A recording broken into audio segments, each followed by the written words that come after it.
Too Crazy AI vous apporte les nouvelles importantes de l'industrie IA d'aujourd'hui.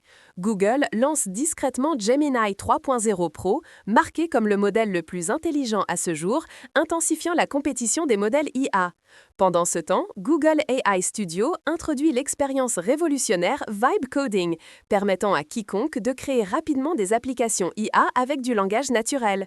Explorons les développements spécifiques d'aujourd'hui. Le modèle phare de nouvelle génération Gemini 3.0 de Google DeepMind est à l'horizon.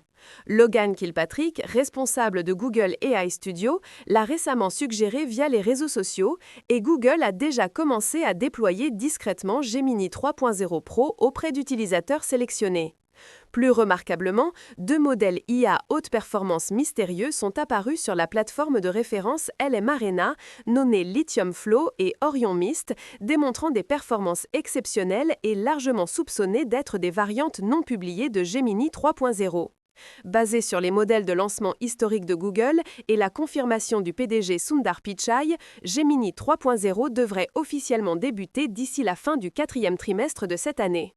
Ce lancement majeur impactera directement le paysage concurrentiel de l'industrie IA.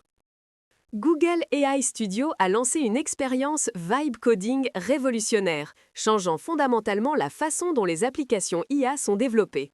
Maintenant, n'importe qui peut créer des applications IA fonctionnelles en minutes grâce à de simples descriptions en langage naturel, sans gérer les clés API ou les technicités de connexion de modèles.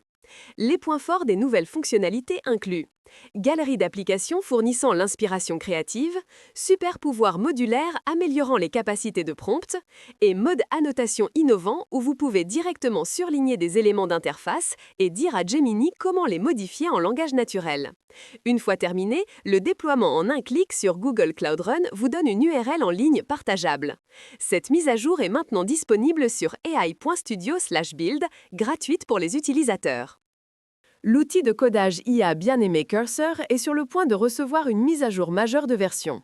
Le chef de design de Cursor, Ryo Lu, a récemment annoncé sur les réseaux sociaux que la version Cursor 2.0 arrive bientôt. Cursor aide les développeurs à écrire rapidement du code de haute qualité grâce à de puissantes capacités IA et est devenu un outil central dans les workflows quotidiens de nombreux programmeurs. Ryo Lu a précédemment partagé les meilleures pratiques de Cursor, notamment la définition de règles de projet claires pour garantir que l'IA comprenne la structure du projet. Bien que les détails spécifiques des fonctionnalités de Cursor 2.0 n'aient pas encore été divulgués publiquement, étant donné qu'il s'agit d'une mise à jour majeure du numéro de version, la communauté des développeurs a de grandes attentes. L'outil de génération musicale IA Suno a publié une mise à jour majeure V4.5.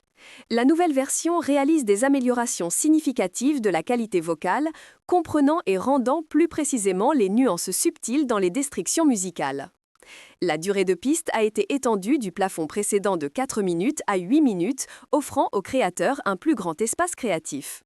Les capacités de mixage de genre ont également été améliorées, prenant en charge des combinaisons de styles musicaux plus riches.